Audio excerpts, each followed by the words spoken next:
আসসালামু আলাইকুম, welcome back to my channel. আজকে আমি আপনাদের সাথে শেয়ার করব ঝিঙ্গে আলু দিয়ে বাটা মাছের পাতলা ঝোল। প্রচণ্ড গরমে যখন কোনো কিছুতেই মুখে রুচি আসে না, তখন যদি আপনি ঝিঙ্গে আলু দিয়ে বাটা মাছের পাতলা ঝোলটা করেন তাহলে কিন্তু অনেক বেশি টেস্টি হবে আর খেতেও ভালো লাগবে। তো চলুন আমি আপনাদের সাথে শেয়ার করি ঝিঙ্গে আলু দিয়ে বাটা মাছের পাতলা ঝোল। বাটা মাছের পাতলা ঝোল তৈরি করার জন্য আগে থেকে আমি বাটা মাছগুলো ভালো করে ধুয়ে লবণ হলুদ মাখিয়ে নিয়েছি, আর এখন একটা প্যানে দিয়ে তারপরে ভেজে নিচ্ছি। তো আপনি চাইলে একটু কড়া করে ভেজে নিতে পারেন, আমি কিন্তু খুব বেশি কড়া করে ভাজবো না, যেহেতু মাছগুলো একদম ফ্রেশ আছে। তো তরকারি রান্না করার জন্য যেরকম করে ভাজতে হবে সেরকম করেই ভেজে নিচ্ছি। ঝিঙ্গে আলু দিয়ে বাটা মাছের পাতলা ঝোল তৈরি করার জন্য এখানে আমি 4 পিস মাছ নিয়ে নিয়েছি। আপনারা আপনাদের পছন্দ মতো মাছগুলোকে কম বেশি করে বাড়িয়ে নিতে পারেন। মাছগুলো ভেজে নেওয়া হয়ে গিয়েছে, এখন আমি প্যানটাকে চেঞ্জ করে নেব। তো যে প্যানে আমি তরকারিটা করব সেই প্যানটা বসিয়ে দিলাম। এখন দিয়ে দিচ্ছি পরিমাণ মতো রান্নার তেল, দিয়ে দিব এখন হাফ চা চামচ পরিমাণ কালো জিরা। আমি এখানে ফোড়ন হিসেবে কালো জিরা দিয়ে নিচ্ছি, আপনি চাইলে এখানে আস্ত জিরাটাও দিয়ে নিতে পারেন। তারপরে 2টা মিডিয়াম সাইজের আলুকে আমি একটু মোটা করে কেটে নিয়েছি, দিয়ে দিয়েছি এখন আলুগুলো।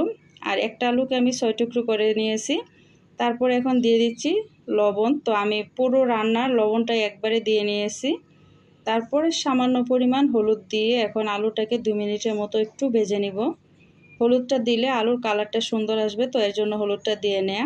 আর এখন আমি 2 মিনিট ভেজে নেওয়ার পরে দিয়ে দিচ্ছি 2টা মিডিয়াম সাইজের ঝিঙ্গে। আর ঝিঙ্গেটাকে একটু মোটা করে কেটে নিয়েছি। ঝিঙ্গে কিন্তু খুব নরম একটা সবজি, এটা সিদ্ধ হতে তেমন সময় লাগে না। তো ঝিঙ্গেটাকেও একটু নেড়ে তারপরে ঢাকনা দিয়ে 2 মিনিটের জন্য রেখে দিব। আর এদিক দিয়ে আমি একটা মশলা রেডি করে নিচ্ছি। তো একটা বাটিতে আমি নিয়ে নিয়েছি হাফ চা চামচ পরিমাণ রসুন পেস্ট, নিয়ে নিব হাফ চা চামচের চেয়েও কম আদা পেস্ট। তারপরে দিয়ে দিচ্ছি আমি 1 চা চামচ পরিমাণ হলুদ গুঁড়ো,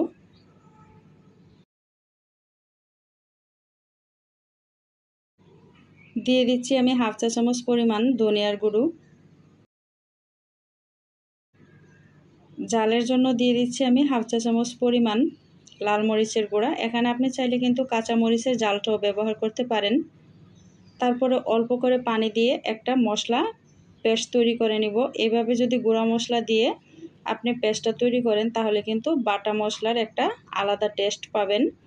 তো 2 মিনিট পরে এখন আমি ঢাকনাটা খুলে আবারও আলু আর ঝিঙ্গেটাকে একটু নেড়ে দিচ্ছি। তো দেখতে পাচ্ছেন ঝিঙ্গে কিন্তু কয়েকটা একটু নরম হয়ে গিয়েছে, কারণ এটা অনেক নরম একটা সবজি।